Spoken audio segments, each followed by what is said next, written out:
యవన ప్రాయంలో ఉన్న స్త్రీ, యవన ప్రాయంలో ఉన్న, ఇప్పుడు వివాహం చేసుకునేటప్పుడు యవన ప్రాయంలో ఉన్న స్త్రీనే చేసుకుంటారా?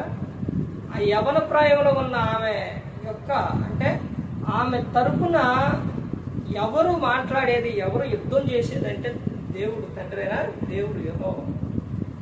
యవన ప్రాయంలో ఉన్నప్పుడు ఆ యవన ప్రాయంలో ఉన్న స్త్రీని, అంటే వివాహమైన తర్వాత పురుషుడు మరి కొట్టినా లేకపోతే ఇతను అన్నా కానీ ఆమె తరపున యుద్ధం చేసేది ఎవరు అంటే యెహోవా, అంటే ఆయన దేవుడు.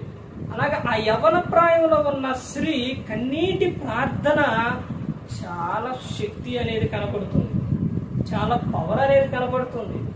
కానీ ఈ రోజున కుటుంబాల్లో స్త్రీ ప్రార్థన చేస్తుందా? ప్రార్థన చేసే స్త్రీగా లేదు. అలా